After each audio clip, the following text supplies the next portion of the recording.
Mostly for when I do the step over it, you keep spreading your legs further apart, so it's harder to step over. I mean, I can't help it, man. It's who I am. It's just how I review time. Right.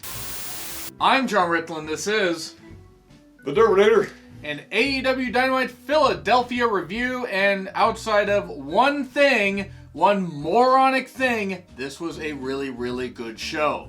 A really good show. They had a nice flow to this and everything. The matches were good. They made sense. They built shit right. They told a good story throughout the entire night. Outside of one bullshit thing, which I'll get to. May need a minute to talk about that, but we started with SCU. SCU getting a big pop and everything. And as soon as they start to walk out, Lucha Bros attack them from behind. Yes, we get two Mexicans attacking two whites. So we get that happening, and Daniels gets stretchered out after the package pile driver, the Pentagon hit. Yeah. And Kazarian, selling his back and everything because he got hurt.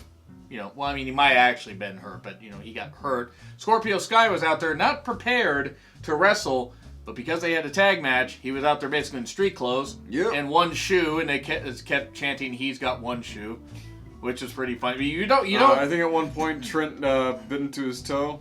That was Chuck Taylor. Oh, that was. Of course, it was Chuck Taylor. Yeah. But it was "you sick fuck," there were chants like that. But good on them. It was Sky and Kazarian against best friends. Beretta and Chuck Taylor, who's also there. They're a good team, but Beretta really is a single star. He really is. I mean, I haven't seen enough of him to be able to say that, but you probably have. He's got the look of a single star. Plenty of people have had the look of a single star. It's just being able to display the personality of one can be a problem. That's true. At one point, Scorpio Sky says, "I'm done with my shoe," throws it into the crowd, and the crowd throws it back. And he sold it really good. He's like looking shocked and everything. To be fair, though, what was somebody going to do with one shoe? Sell it on eBay? Exactly. All right.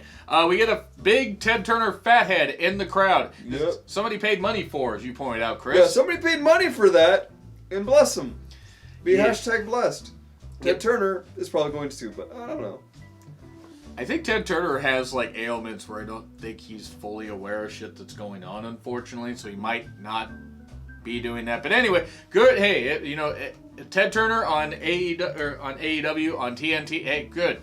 It's a nice little throwback there. Apron spot, of course, the hardest part of the ring. And Jim Ross trying not to say the hardest part of the ring is adorable. That was pretty funny. We did get a bit. There were a few moments here, but Sky does end up pinning Beretta. Scorpio Sky, not Velvet Sky, because Scorpio actually deserves to be in wrestling. And so the best friends are eliminated. And thankfully, the idiot wasn't there at ringside, so we had good. I'm sorry, but we need to bring him up. Well, there was that kid dressed up like him. Okay. And one thing. That kid probably got one of the biggest pops of the night last week. It was either that kid or another kid, and that was good. But anyway, SCU won. Yeah. I like the match. I thought the match was quite good. I don't know what you think. Yeah, I thought it was pretty good. And then we get Santana and Ortiz beat down two jobbers. We had to get their names.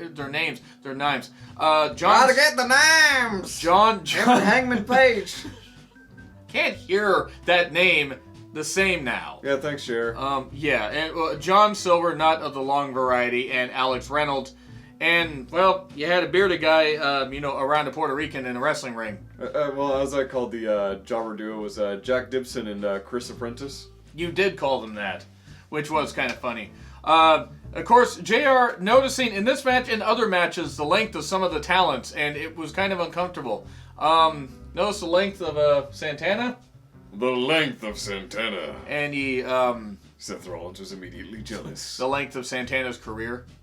I mean, he's still performing in Vegas. But anyway, it was a total squash. It was just Ortiz and Santana just demolishing these guys. Yeah, the same day I got my first Derby was the same day I went to go see Santana. Oh, really? Yeah. Oh, nice. How was he in concert?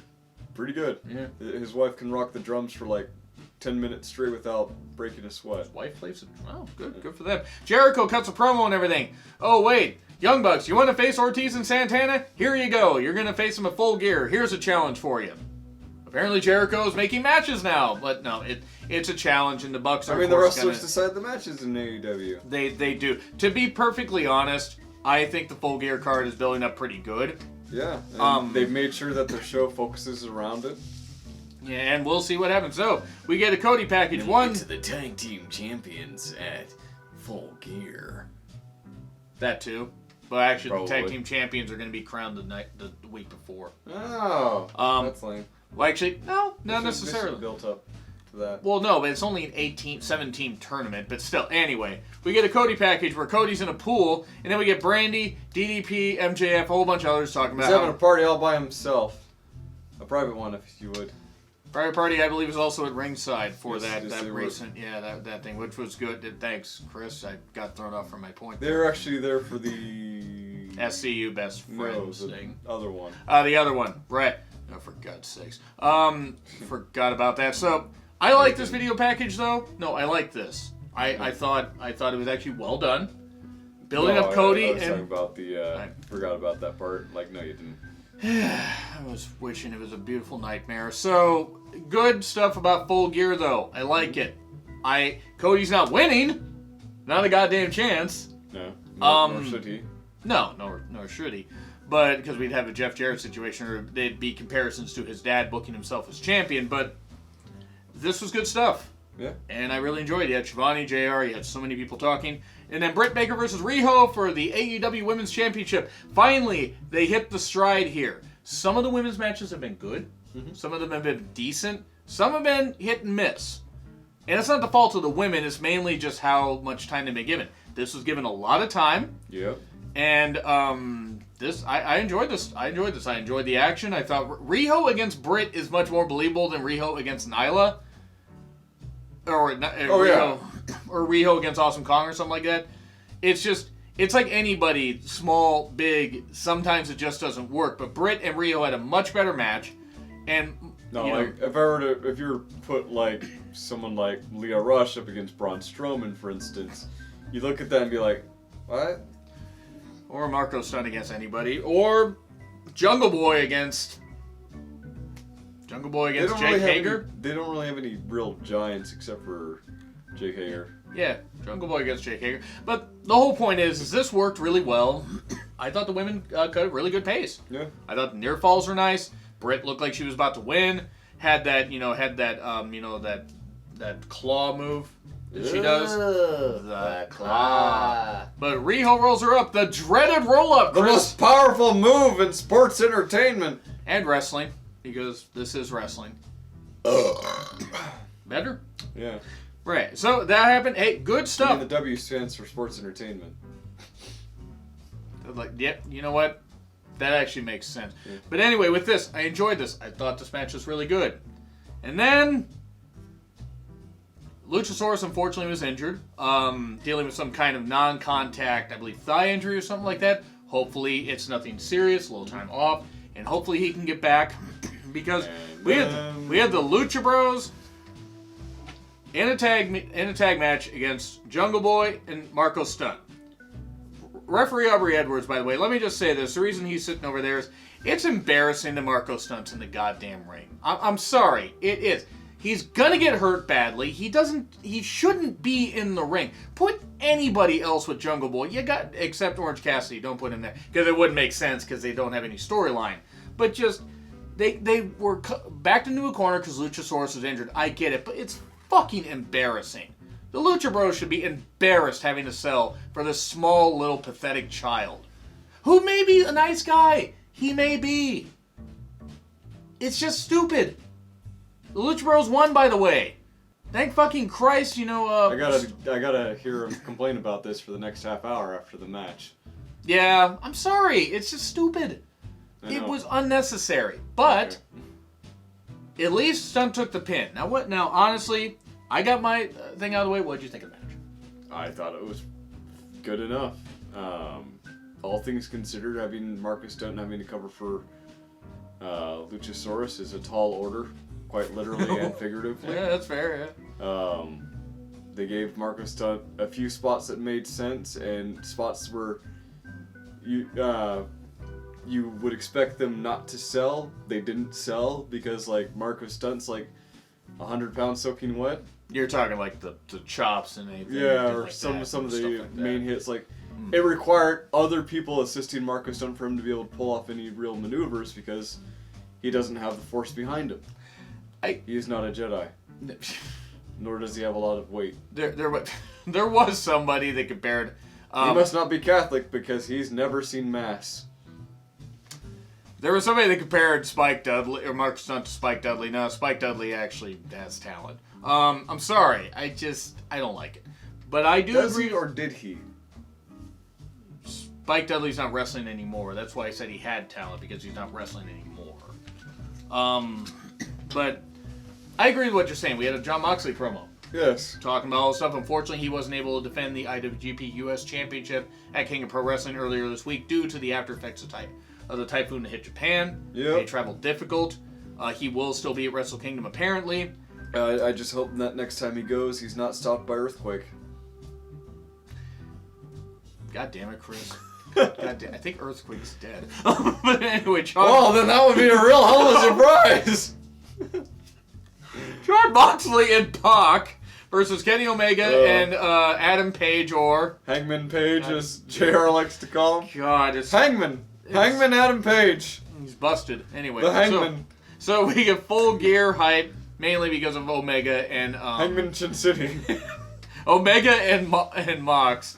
We may get Pac and Hangman, or Hangman, at Full Gear as well. God damn it, that threw me off.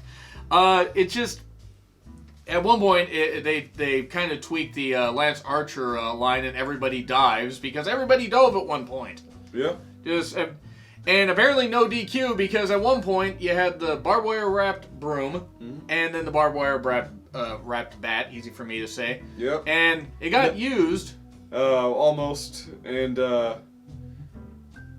Well, it got used on Omega once. Yeah, and then Pac wanted none of this okay. pointless violence!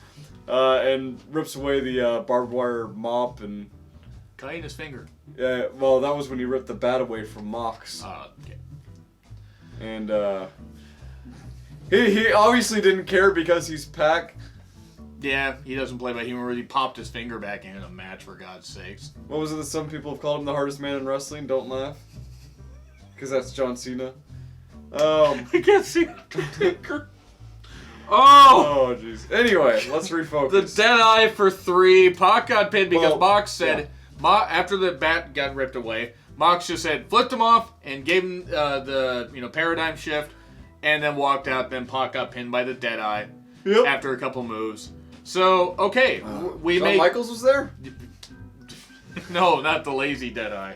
So we get, next week we're getting the tag semifinals, and we get Britt Baker in Pittsburgh, so they called it Britsburg. I can appreciate that.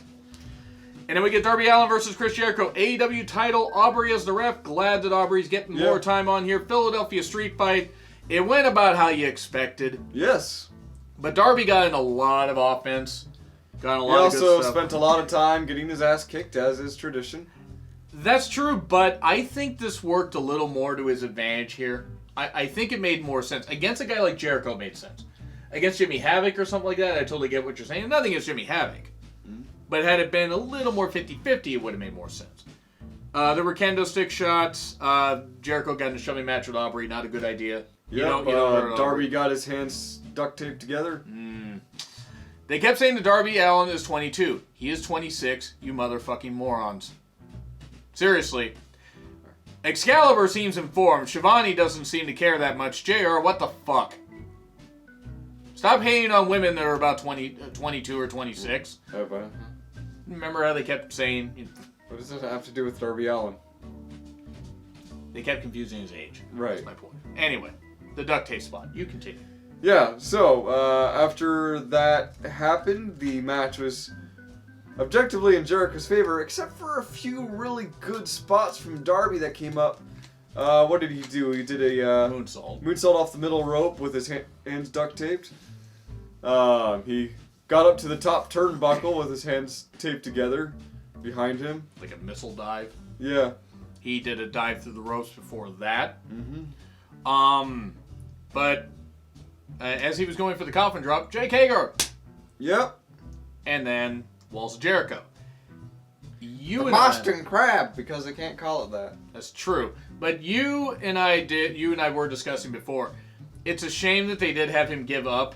Yes. They may have been trying to go for a pass up from the pain spot, but they didn't time it correctly, and they had to rush to the finish. Maybe. I don't know. That's about my only other quibble with this.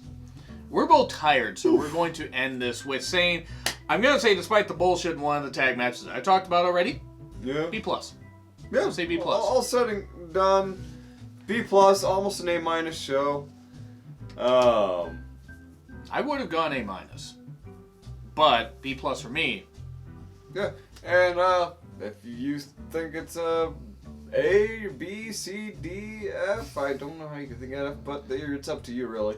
There's a poll right up here that you can grade along with, and let us know what you think. We got comments. Yeah, leave a comment down below. Like, don't dislike the video. We love you. Yeah, And subscribe, please. hit the bell. Check out the podcast that we put up just before this review. And I will Cover things like AEW Dark, the WWE Draft, and women's division. We talked about the women's division a bit, but yes, Friday. I want to make a quick note for those who watch all the stuff. We are going to be at an NXT house show Friday night, so the SmackDown review will be up Saturday morning by me, and then we will have a podcast up about the NXT house show and Defy Sunday. But we're tired, so I'm John Rickland. This is The Derbinator. we will be back later.